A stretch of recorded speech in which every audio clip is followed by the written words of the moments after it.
오늘은 소요리 문답 63문부터 66문까지 살펴볼 것인데요. 제5계명에 대한 이 문답입니다. 제가 먼저 63문부터 66문까지 연속으로 문답을 하도록 하겠습니다. 제가 문을 하면 여러분이 답을 해주시기 바랍니다. 제5계명은 무엇입니까? 제5계명은 내 부모를 공경하라. 그리하면 내 하나님 여호와가 내게 준 땅에서 내 생명이 길리라입니다. 무엇이 제5계명에서 요구됩니까? 제5계명은 상급자, 하급자, 그리고 동급자로서 갖는 지위와 관계 속에서 각자에게 속하는 그 영예를 유지하고 그 의무를 수행할 것을 요구합니다. 무엇이 제5계명에서 금지됩니까? 제5계명은 각 사람의 지위와 신분에 속하는 영예와 의무를 무시하거나 역행하는 것을 금합니다. 제5계명에 부과된 논리는 무엇입니까? 제5계명에서 부과된 논리는 이 계명을 지키는 모든 자에게 하나님의 영광과 그들 자신의 선을 위한 것에 한정하여 장수와 번영이 약속된다는 것입니다. 아멘. 소요리 문답을 통해서 계속 10계명에 대해서 살펴보고 있는데요. 이 1계명부터 4계명까지는 우리가 잘 아는 대로 하나님을 대하는, 하나님에 대한 우리 사람들의 의무에 대한 조항이라면, 이제 5계명부터 10계명까지는 사람이 사람에 대해 갖는 의무에 대한 조항들이다라고 할 수 있습니다. 사람이 사람을 대하는 이 마땅한 자세, 그 의무에 대한 것인데요. 이것은 예수님의 말씀, 예수님의 가르침을 되새겨보면 5계명부터 10계명까지로 이렇게 조목조목 나누어져 있지만 더 근본적인 원칙을 우리는 분명히 이해할 수가 있는데, 그것은 바로 내 이웃을 내 몸처럼 사랑하라라는 것과 산상수훈에서 예수님이 이 인생의 황금률이다라고 말하는 대접받고자 하는 대로 남을 대접하라라는 이 가르침을 생각하면서 이 5계명부터 10계명까지 사람에 대한 의무에 대한 조항들을 이렇게 생각해 보면 더 이해하기가 쉬울 것입니다. 5계명의 요구는 우리가 64문답에서 본 것처럼 이 상급자, 하급자, 그리고 동급자로서 갖는 지위와 관계 속에서 각자에게 속하는 그 영예를 유지하고 그 의무를 수행할 것을 요구한다라고 하니까요.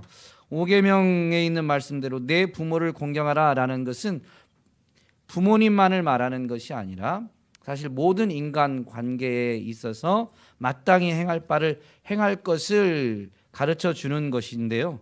이 부모님, 즉 부모님과 자녀의 관계는 이 사람이 갖는 가장 기본적인 인간 관계다라고 할 수 있습니다. 이때 기본적이다라는 것은 그 사람이 존재하게 되는 시점에서 가장 처음에 갖는 이 인간 관계이기도 하고 가장 많은 시간을 보내는, 그래서 그 사람이 다른 사람을 대하는 자세를 갖추는 시작점이 바로 이 부모와 자녀의 관계다라는 것입니다. 그래서 이 부모님을 공경하라라고 할 때 이 부모님에 대한 계명을 받은 자가 부모님에 대한 이 자세는 모든 인간 관계의 이 대표적인 표현이고, 그래서 사람이 사람에 대해서 가져야 되는 자세에 대한 것임을 이 소요리 문답에서는 풀어서 상급자, 하급자, 그리고 동급자로서 갖는 지위와 관계 안에서 마땅히 행할 것이 무엇인지에 대해서 요구하고 있다라고 이렇게 설명해 주고 있죠. 가장 기본적인 인간 관계라고 하면 무엇이 있을까요? 사람과 사람 사이에, 사람과 사람의 관계를 놓고 본다면 하나님 앞에서 모든 사람은 평등하다라는 것입니다. 모든 사람이 하나님의 형상을 따라 지음받았기 때문에 사람 위에 사람이 없고 사람 아래에 사람이 없습니다. 모든 사람은 평등합니다. 그러나 우리가 사는 세상에서는 이 모든 사람이 평등하지만 그러나 사람이 모여 사는 사회 안에는 질서는 반드시 필요하다라는 것이죠. 그 질서가 유지되기 위해서 상급자와 하급자 안엔 우열은 아니지만 우선은 있는 겁니다. 먼저는 있는 것이죠. 그것이 부여된 권위를 통해서 질서가 유지되어야 하기 때문에 상급자에 대해서는 분명히 권위가 주어지고 있죠. 이것을 잘 따라야 됨을 지금 5계명에서 가르쳐주고 있는데 그 영예를 유지하고 그 의무를 수행할 것을 요구한다라는 표현으로 분명히 우리에게 가르쳐주고 있습니다.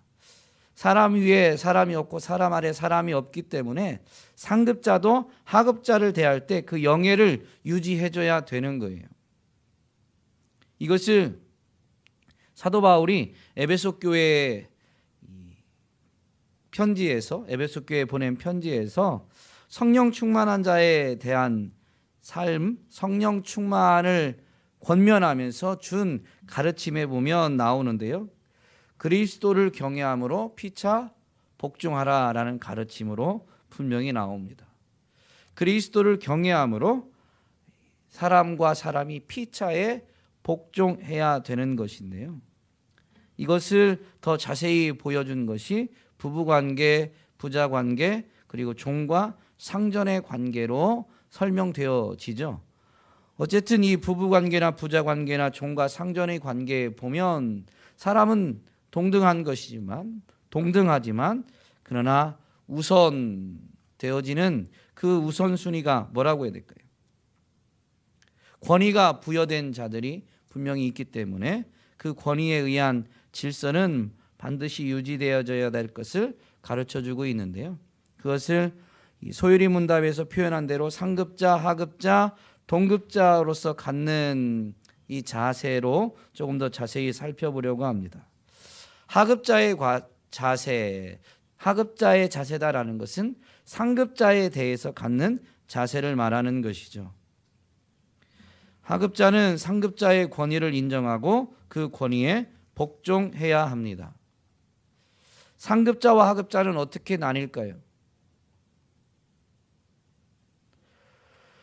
상급자들은 대부분 많은 시간이나 경험, 노력이 쌓여서 그 상급자의 자리에 오르게 됩니다.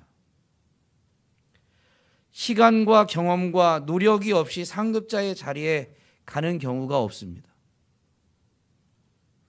그래서 동등한 사람이지만 평등하지만 그 사람이 많은 시간을 살아낸 것, 많은 것을 경험하고 많은 노력을 한 것에 대해서는 분명히 인정해 줘야 되는 것이죠. 그것이 바로 그 사람이 거기 앉은, 즉 하급자가 상급자에 대해서 그 사람의 영예를 유지해 줘야 되는 마땅한 자세입니다. 그게 그 사람을 인정함으로 인해서 그 권위를 인정하고 권위에 복종하는 것으로 나타나는 것이죠. 물론 그 상급자가 항상 옳은 것은 아닙니다. 상급자도 불완전한 사람, 완전하지 않기 때문에 실수하기도 하고 잘못된 일을 행하기도 합니다. 그런 것들은 대부분 이 인생의 연약함 때문이죠. 즉 성경적 관점에서 연약함입니다. 욕심이나 그 오랜 시간 동안 지내오면서 갖게 된 상처나 또 사람이 갖는 것은 우리가 지난주까지 이 사사기 말씀을 묵상했는데요. 사사기의 핵심 주제 중에 하나가 사람이 자기 소견에 옳은 대로 행하더라. 그때 이스라엘의 왕이 없음으로 인해서 사람이 자기 소견에 옳은 대로 행하더라라는 것입니다. 그런데 사사기에서 보여주는 사람이 자기가 볼 때 옳다라고 여기는 대로 행하지만 그 사람이 하나님을 인정하지 않게 된 그 사람이 아무리 옳다라고 여기고 행한다 할지라도 그것이 옳은 것이 아닌 것을 보여주고 있죠. 사람이 갖는 이 시선, 사람이 갖는 이 생각, 그것은 온전하지 않습니다. 지혜가 온전하지 않기 때문에 그 바라보는 시선이 온전하지 않죠. 그래서 생기는 게 편견입니다. 편견이 없는 사람이 없습니다. 근데 이런 것들로 인해서 상급자도 그릇된 판단을 내리거나 그릇된 행동을 하면서 그 하급자들에게 그릇된 것을 요구할 수도 있습니다. 그런데 그때 어떻게 해야 될까요? 분명히 그릇된 걸 알아요. 하급자가 봐도 이건 잘못됐다라고 공통적으로 판단할 수도 있습니다. 나만이 아니라 대부분 그렇게 말할 수도 있어요. 그때 어떻게 해야 되느냐? 그때에도 그를 인정해야 됩니다. 그의 권위를, 상급자로서의 그의 권위를 인정하고 그 권위에 복종하는 자세를 유지해야 됩니다. 잘못된 것을 개선하지 말라는 게 아니에요. 그걸 개선해 나가는 방식, 그 사람과의 그것을 개선해서 그것이 해결되어지기 전까지는 그 사람 아래에 있는 동안에는 그의 권위를 인정하고 그의 권위에는 복종하는 자세를 갖추어야 되는 것이죠. 물론 공동체 안에서라면 공동체가 정한 규범을 벗어나는 그릇된 것은 당연히 규범을 지켜야 되니까 그것을 거절할 수도 있어야 되겠지만 그런 것이 아닌 그 규범 안에서 부당한 그런 그릇된 요구다라고 할 때에는요, 분명히 내가 부당한 대우를 받고 그래서 억울할지라도 그의 권위를 인정하고 권위에 복종하는 행동을 해야 됩니다. 그러면서도 그렇게 권위에 복종하면서 그것을 개선해 나갈 수 있는 것을 분명히 찾아보고 노력을 하긴 해야 되겠죠. 이것이 왜 마땅히 이렇게 해야 되냐면요, 첫 번째는 하나님의 권위 때문입니다. 성경 말씀이에요. 성경 말씀. 베드로전서 2장 18절부터 20절까지 보면 이렇게 되어 있어요. 사환들아, 범사에 두려워함으로 주인들에게 순종하되 선하고 관용하는 자들에게만 아니라 또한 까다로운 자들에게도 그리하라. 부당하게 고난을 받아도 하나님을 생각함으로 슬픔을 참으면 이는 아름다우나 죄가 있어 매를 맞고 참으면 무슨 칭찬이 있으리요. 그러나 선을 행함으로 고난을 받고 참으면 이는 하나님 앞에 아름다우니라. 하나님이 정하신 이 규칙이기 때문에 하나님 말씀에 따라서 그 부당한 대우 앞에서도 나는 선을 행하는 거예요. 이것은 하나님 앞에서 하나님의 권위를 인정하는 행동인 것입니다. 이 5계명은 물론 사람에 대한 의무이지만 그 계명이 누구로부터 왔나라는 것을 분명히 기억하게 만들어주는 가르침이죠. 이 계명이 사람에 대한 우리의 자세를 가르치는, 사람에 대한 우리의 자세에 대한 요구이지만 그것을 하나님이 주셨다라는 것입니다. 그러므로 이렇게 권위를 인정하고 상급자의 권위를 인정하고 그 권위에 복종하는 것은 하나님을 인정하는, 하나님의 권위를 인정하는 행동인 것입니다. 그러므로 우리는 비록 까다로워도 부당하게 해도 일단은 복종해야 되는 것입니다. 그것이 마땅한 것보다 더 선을 행하는 것임을 분명히 가르쳐주고 있죠. 까다로운 상급자에 대한 기본적인 자세를 말하는 것이지 이 부당한 대우에 대해서 끝까지 그냥 그 안에 머물러 있으라는 건 아닙니다. 분명히 부당한 것에 대해서는 해결하는 지혜가 필요하겠지만 그 과정까지는 계속 그 권위를 인정함으로, 그 권위에 복종함으로 인내할 수 있어야 되는 것이죠. 이것을 가장 잘 보여준 인물이 사울왕 시대의 다윗입니다. 사울왕 시대라는 것은 다윗이 사울의 하급자, 다윗이 사울의 신하였을 때입니다. 자기를 죽이려고 하니까 어떻게 해요? 반역을 일으킨 게 아니라 그냥 피해버린 것입니다.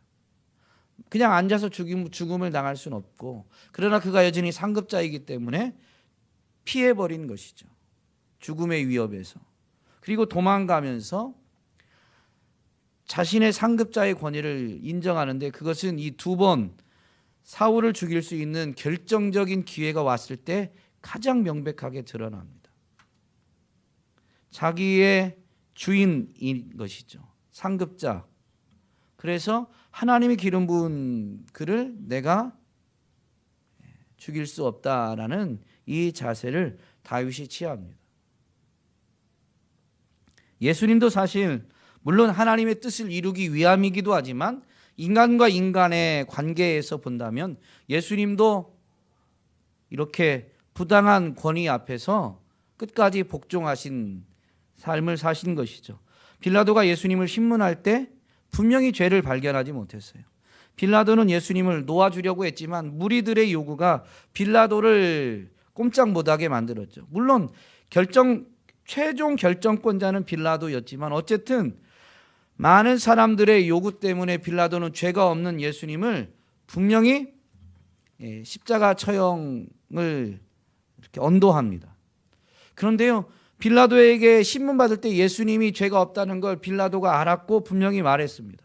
예수님은 죄가 없는 분이죠. 그런데 죄가 없다라고 해서 그 권위 앞에 그냥 뭐라고 해야 될까요? 전복하는, 들고 일어나는 일을 하지 않았어요. 하나님의 뜻을 이루기 위함이다라고 말할 수도 있겠지만 그런 예수님의 제자들도 동일합니다. 분명히 예수님의 부활하심을 500명이 봤죠. 부활의 증인들이 있어요. 그러므로 예수님이 부활하셨다라는 것을 전하는 것은 허무맹랑한 이 사기극이 아닙니다. 분명히 사실을 전하는 것이죠. 그런데 그 사실을 전하는 것 때문에 사도들은, 예수님의 제자들은 부당한 대우를 받습니다. 사도행전에 보면 그들은 이 종교 지도자들에 의해서 구금을 당하게 되고 핍박을 받게 되고 매를 맞게 되기도 합니다. 그리고 더 진행하다 보면 야고보 같은 사도 같은 경우는 이제 순교를 당하게 되기도 하고, 베드로도 이제 순교당할 위기로 인해서 감옥에 갇히기도 합니다. 그런데 그들이 그렇게 붙잡고자 할 때요, 그 초대교회 교인들이 그렇게 많아서 이걸 싸워보려고 하지 않습니다. 붙잡고자 할 때에는 그 권위 앞에 붙잡힘을 당하는 거죠. 핵심은 붙잡힐 줄 알고도 복음을 전했던 것이지, 붙잡고자 할 때 그것을 이렇게 그 권위를 인정하지 않고 전복시키려고 하지 않았다라는 것입니다. 이것은 하나님의 권위를 인정하는 것이고 하나님이 주신 계명을 따라서 행한 아주 합당한 자세인 것이죠. 오늘 우리가 직장생활, 사회생활하면서 분명히 기억해야 될 이 하나님의 말씀, 가르침입니다. 상급자로서의 자세는 질서를 유지하고 사랑을 실천해야 합니다. 질서를 유지하기 위해서는 법칙이나 규칙을 준수해야 됩니다. 더 나아가서 윤리와 도덕을 지켜야만 합니다. 이것이 상급자에게는 어떤 요구냐면요, 본을 보여야 되는 것이죠. 그리고 규칙과 법칙을 지키는 것은 자기만이 아니라 본을 보이면서 하급자도 그렇게 대해야 되는데요, 이것은 하급자가 규칙을 잘 따르면서 일을 잘 처리하면 상을 줘야 되고, 그렇지 못하면 벌을 줘야 됩니다. 규칙을 따라서 상과 벌이 분명해야 돼요. 그래야 질서가 세워집니다. 이게 상급자가 해야 될 합당한 자세예요. 또한 사랑을 실천하기도 해야 됩니다. 질서 유지와 함께 사랑을 실천해야 되는데요. 실수와 실패에 대해서는 용서하고 기회를 제공할 수 있어야 됩니다. 세상은 그렇지 않죠. 또한 사랑을 실천하는 것 중에 매우 중요한 것이 있는데 교훈과 훈계를 통해서 성장하게 해야 됩니다. 이게 상급자가 해야 될 일이죠. 특별히 5계명이 내 부모를 공경하라 라고 했는데요. 부모가 자녀를 대할 때, 즉 상급자가 하급자라고는 관점에서 보면 부모와 자녀와의 관계에서 부모가 자녀를 대하는 자세예요. 마땅히 이 상벌이 분명해야 되고요. 또한 교훈과 훈계를 통해서 그 자녀가 성장할 수 있도록 이끌어줘야 됩니다. 이게 상급자에게 요구되는 합당한 자세입니다. 물론 우리는 우리의 자녀들에겐 그렇게 하고 있을 것입니다. 그런데 그것이 꼭 자녀만이 아니라 더 나아가서 우리가 사회 속에서 하급자들에 대해서도 이런 자세를 가져야 되는데요. 개인주의가 만연하면서 자신에게 피해가 돌아오지 않는다면 다른 사람과 이렇게 뭐라고 해야 될까요? 부딪히려고 하지 않아요. 다른 사람의 일에 간섭하려고 하지 않습니다. 그런데요, 이것은 사랑이 아닙니다. 그가 정말로 잘 성장할 수 있도록 이끌어줘야 되는 것이 진짜 사랑이죠. 그냥 갈등이 싫어서 외면한다라는 것은 어떻게 보면 이 5계명의 관점에서 보면 게으름입니다. 하나님의 이 말씀 5계명의 요구에 대해서 우리가 적극적으로 순종하지 않는 것이죠. 오늘 저와 여러분이 정말로 이 사랑을 올바로 실천하는 가정 안에서뿐만이 아니라 직장 또 교회 공동체 안에서도 어디서든지 정말로 참 사랑을 실천하는 자들이 될 수 있기를 간절히 소망합니다. 이 동급자에 대한 자세 또한 분명히 요구되고 있는데요. 동급자는 어떠해야 될까요? 있는 그대로를 인정하고 존중하며 상급자가 하급자에게 했던 자세 중에 이 사랑을 실천하는 동급자 사이에서도 사랑을 실천하는 일들은 분명히 있을 수 있습니다. 친구 사이에도 이 권면과 또는 책망, 훈계를 통해서 그가 성장하는 데 도움을 줄 수가 있죠. 매우 불편한 일입니다. 그리고 매우 힘든 일입니다. 그러나 우리는 동급자와의 관계에서도 사랑할 수 있어야 되는 것이죠. 동급자를 그대로 인정하고 존중해야 되는데요. 세상 속에서는 질투와 경쟁심이 가장 많이 일어나는 관계가 동급자와의 관계입니다. 이미 앞서간 사람에 대해서는 질투와 경쟁심을 갖는 경우가 그렇게 많진 않아요. 그러나 비슷한 시기에 또는 같은 이 자녀들의 세대로 보면 같은 학년에 있는 사람들이 이 경쟁 관계이고 그들에 대해서 질투와 시기를 갖게 되는 일이 많지 후배나 선배에 대해서 그런 일은 그렇게 많지 않습니다. 그냥 그 사람을 있는 그대로 인정하고 그리고 그를 그대로 존중해야 돼요. 사람 위에 사람 없고 사람 밑에 사람 없으니까 있는 모습 그대로를 인정하고 존중하면서 또한 사랑을 실천할 수 있어야 되는 게 동급자에 대한 합당한 자세, 하나님이 5계명을 통해서 오늘 우리에게 요구하는 자세인 것입니다. 5계명에서 분명히 금지하는 것들이 있는데요. 사람의 지위와 신분에 속하는 영예와 의무를 무시하거나 역행하는 것을 금합니다. 무시하는 것도 그리고 역행하는 것도 그를 사랑하는 것, 그가 성장하는 것을 도와야 되는데 그것을 무시하는 것, 돕지 않는 것도 문제지만 심지어 역행하는 것도 문제죠. 무시하는 것과 역행하는 것을 다 금하고 있다라는 것입니다. 이것은 이웃사랑에 대한 예수님의 계명을 되새기면서 살펴보면 내 이웃을 내 몸처럼 사랑하라라고 했죠. 그래서 이웃사랑에 있어서 자기 자신을 사랑하는 것처럼 해야 되니까요. 이 계명을 그런 관점에서, 지금 금지된 것에 대해서 그런 관점에서 살펴본다라면 다른 사람에 대해서 금하고 있는 것들은 자기 자신에게도 금해야 되는 것입니다. 좀 어려운가요?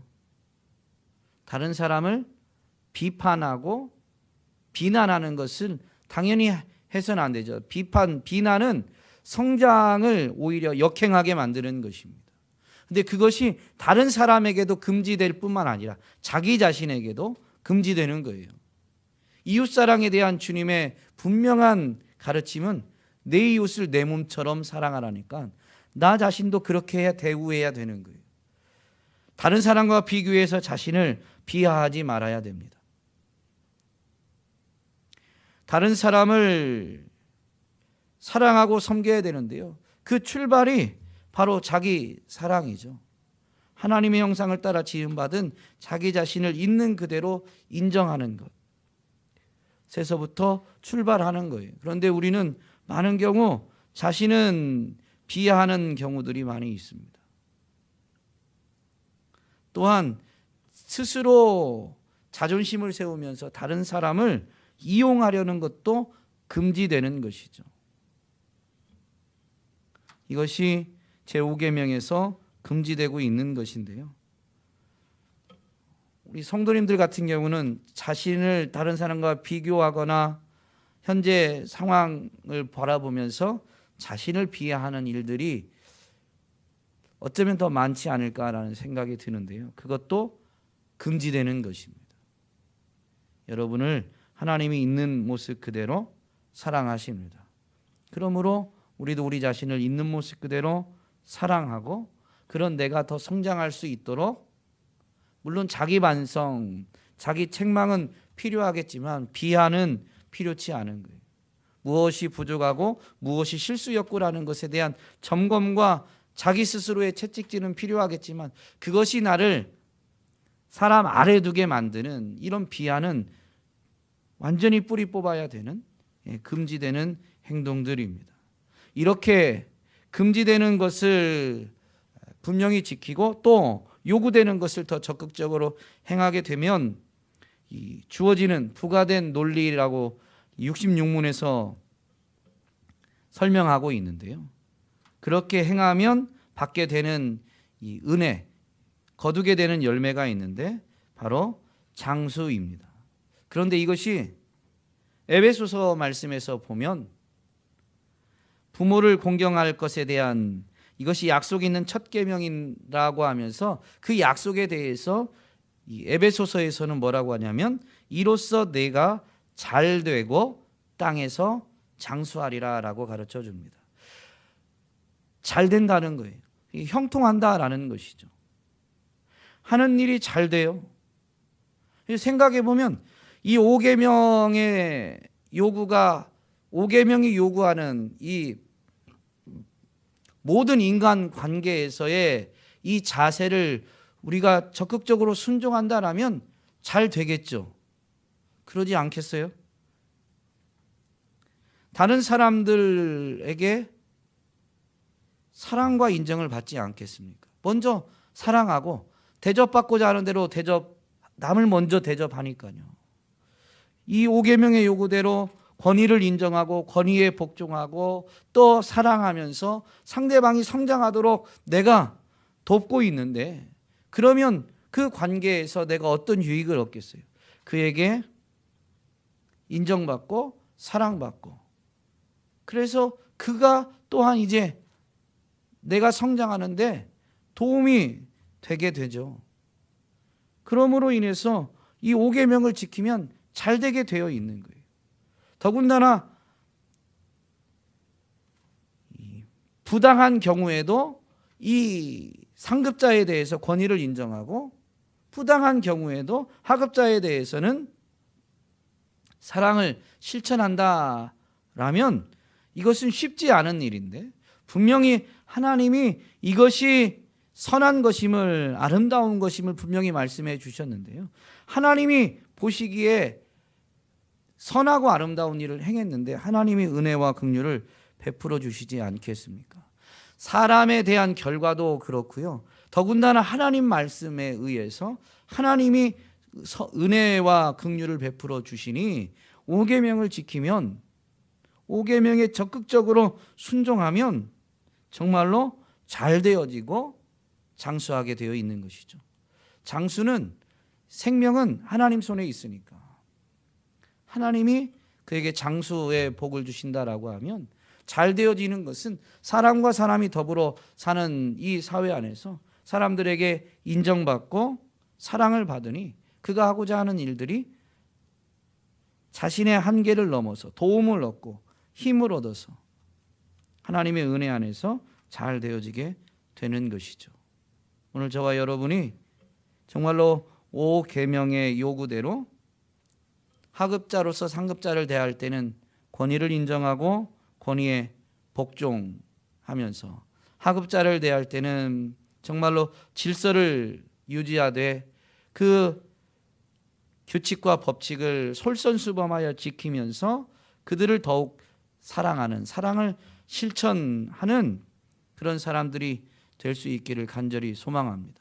동급자에 대해서도 정말로 그를 인정하고 존중하고 사랑함으로 인해서 5계명에 대한 이 적극적 순종으로 말미암아 약속된 복,